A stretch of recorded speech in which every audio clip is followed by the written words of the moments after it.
Greetings, friends and fellow cigar box guitar enthusiasts. Del Puckett here, and I am working on a slider, a fretless slider. And I'm at the stage right now where I'm going to steel wool this neck here, and we're going to see the grain pop out. But I wanted you to see it kind of first before we do that. I did stain the edges here on this Arturo Fuente box and the back. I stained it so that it would match the color of the stain on the wood here. So this is what we're going to do next. We are going to steel wool this guy. So here's the steel wool right here, and this is just your normal steel wool. Okay, so this is where the magic happens. Okay, so take a look at it really close. And this is walnut stain on a Doug fir fretboard.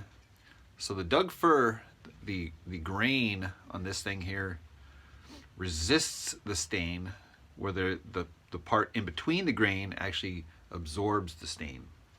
Okay, so this is what it looks like when you steel wool it.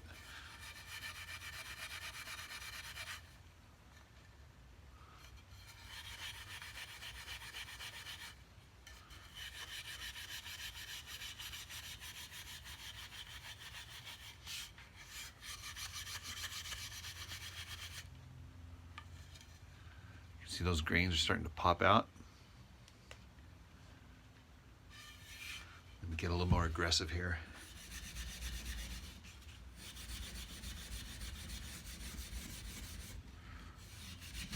All the file marks and scrapes and scuffs, all the irregularities and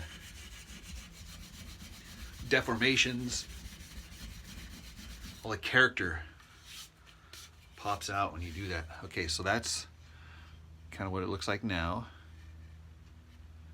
You can see here, this is what it kind of looked pre, so this would be the pre and the post, as well as the pre, or the pre and the post.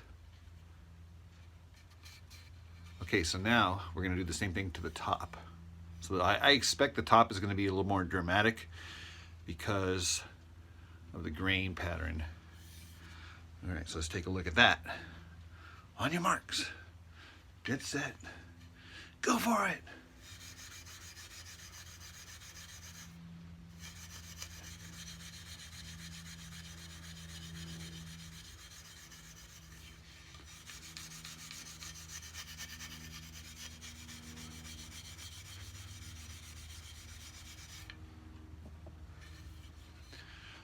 Okay, so now, I don't know if you can really see that or not, but this is the pre and post. Not quite as dramatic as I was thinking it would be. I think it's because maybe I let it set.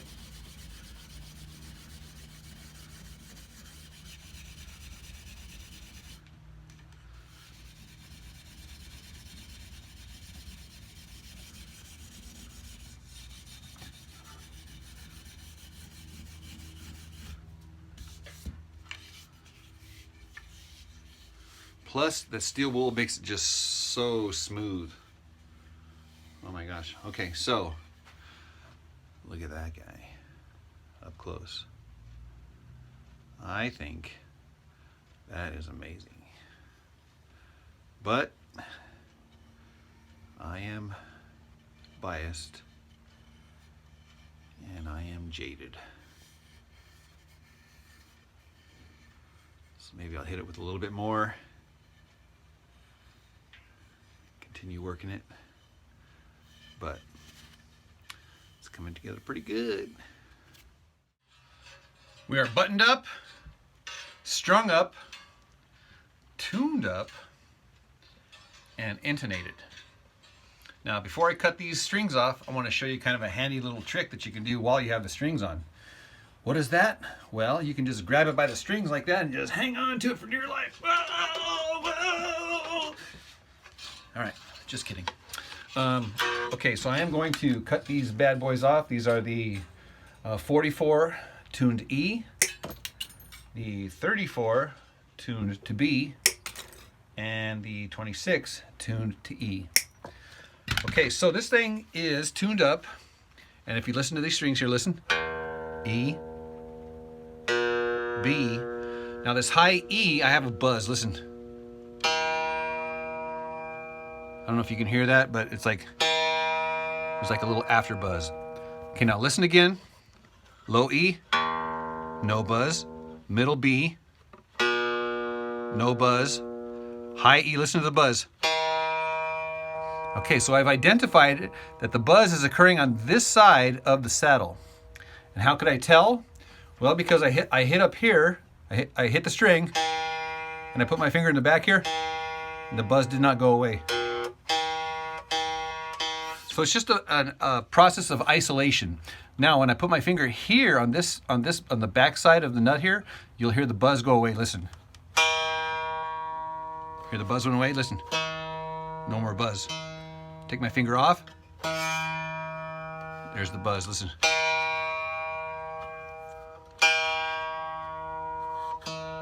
So that just means that I just need to recut or regroove that little slot here. So I do have my little diamond file, or my triangle file actually, and I just take the string off of the slot.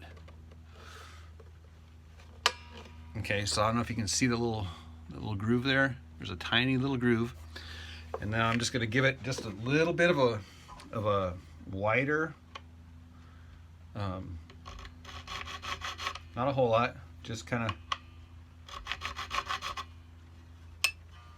and double check it. It's gone. Listen, listen. No more buzz. It's that easy. Okay, so now I'm going to use the Vox here and set up some cool sounds here and put this thing through the tonal paces. A couple of things I want to remind you of and point out. Because there is no frets on this is a slider, I still have to have the position markers on the top. So what I do is I determine where I'm going to put the saddle based on the scale length of the instrument. In this case here I opted for the 23-inch scale, so it's going to be 23 inches from the 0 fret or from the nut to the saddle. So that's 23 inches. And then of course I angle it because of the skinny string needs a little bit closer, that way your harmonics line up straight up and down. I have a lot about that information in previous videos. If you need to figure out why this thing is angled, you can dig around in those old videos about intonation, and that information should be in those videos. I am going to be using this stainless steel slide for this video. Now, this is what I wanted to point out. So right off the bat, I'm going to find the harmonic. And by finding the harmonic, I just barely touch the string, and then now where that harmonic is the exact halfway point between the nut, and as you can see, it's the exact halfway point. If I brought out the ruler, you could see that it's the exact halfway point. So if this is 23 inches, this would be 11.5 inches, so to speak. Now, this is what I do here is I get the slide. Now, as my eyes are directly over it here, I'm not at an angle. There's no angle. I'm directly over it, straight up and down, and I'm looking at the slide. And then I find the note, and I'm listening now.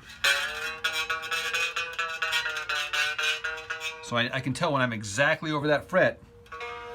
And then I get a pencil, not a pen, not a soldering iron, just a pencil, because you're going to erase this here. And then I find that harmonic, the exact point, and then I'm at the very bottom of the curve of the slide, the very bottom part. I'm going to put a little line, just a little line. I don't know if you can see it. It's very faint. I can see it, and of course, because it's graphite, I can see it in the light, the reflection of it. So, well, I do that for all the notes.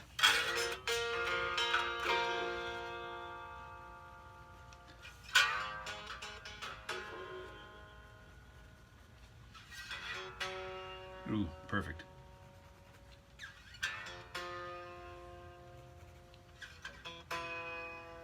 Ooh, yes.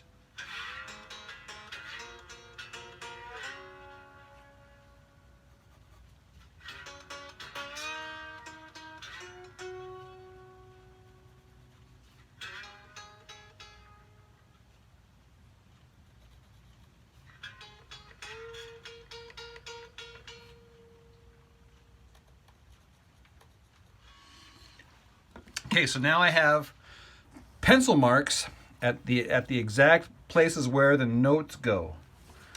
And then now what I'm going to do is I'm just going to jam. I'm going to use those marks here. The strings are stretched, but as the strings stretch, you'll notice that the harmonics actually shift subtly. So if I'm going to come back, say tomorrow, and I find this again, without this ever having been moved, this stays exactly in the right spot. In fact, if you look really closely, I took a magic marker and I marked around it exactly where it needs to go. So in case this thing ever comes off, you can put it exactly in the same exact right spot. That way all of these notes here are going to line up. That's very important too, by the way. All right, so now we are going to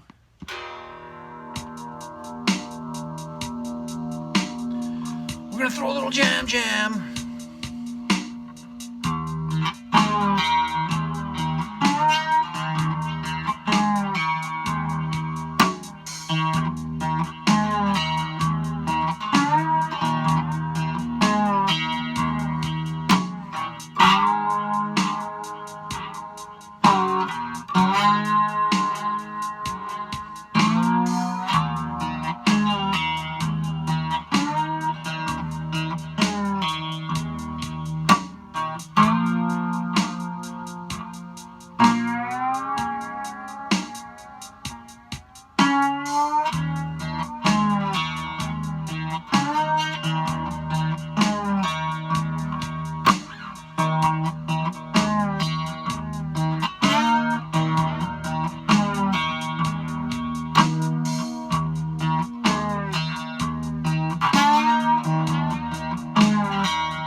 Okay, that was on the middle position, which is halfway between the piezo and the single coil. Hey, can you hear the rain? Because we live in Portland. All right, so the batteries just died on the Vox. I did want to show you the settings though. But now I am moving to the Roland Micro Cube. And these are the settings on that thing. Straight up. Okay, so what you just heard was a combination of piezo and single coil. So we'll start off here with just the piezo.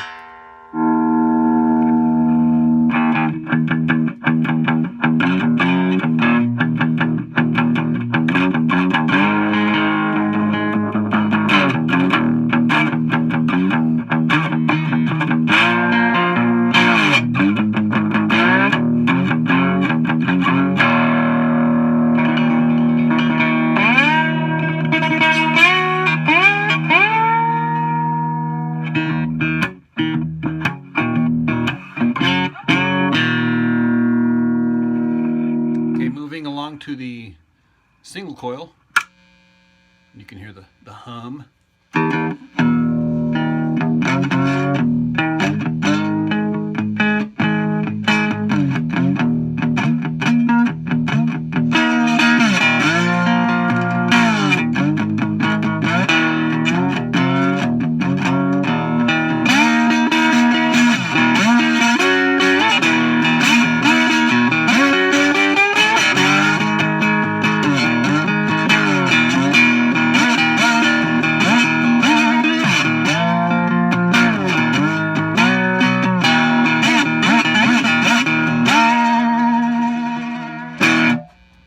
Lovely sound.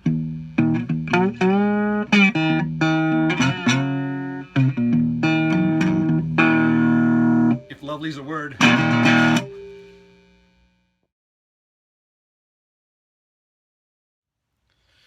All right, I'd like to make a little disclaimer, and that is I'm not really much of a slide player, but I will offer up some of these tips here. So I play with the slide on my ring finger. You can use any finger that you like. I have just kind of grew to be more comfortable with this on my ring finger. And then with my middle finger and my pinky, I squeeze the slide so that it's like 3 fingers all together. And then I call it like the Mickey Mouse, because if you look at it like this way, it's like Mickey Mouse. And again, my pinky here and my middle finger are holding the slide, which means my index finger is free. Now what I do with my index finger, not all the time, but oftentimes, is I use my index finger to mute behind here. Okay, so this finger here, I barely touch the strings, just barely touch them. I don't push down, I just barely touch. And that's to get so that they're dead on this side. So you don't get that double ringing effect. If I was to not mute the back side, then I'd get the sounds on the back side. So I would have strings vibrating on this side, and then on this side. So on a piezo, you'd really hear both sides of that. So when you're playing a piezo, especially, you want to kind of mute the back side of the strings just for a cleaner, optimum sound. Again, that's just my opinion. You can do whatever you want, but from my vantage point here, this is what it looks like here. I have this finger here kind of just barely touching the string as I'm playing and sliding. If I take it off, and then I can do this, then both sides of the string, this side here and this side here, will both ring out. So I'm going to play a little bit of acoustic so that you can hear this guy acoustic, and I will show you the difference of when I mute on the back side and when I don't. Okay, so I'll start off without muting it.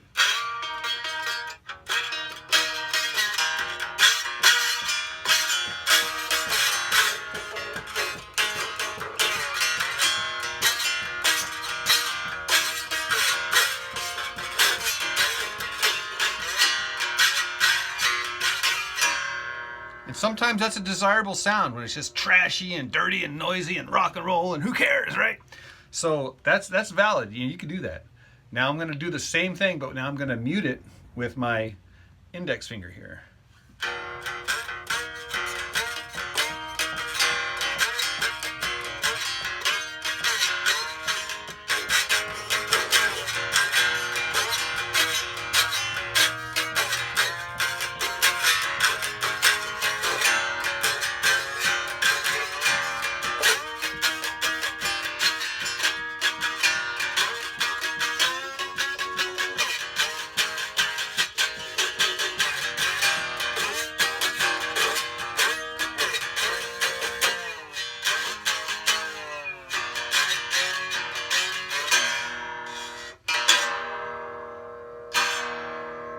Okay, one more time without the mute.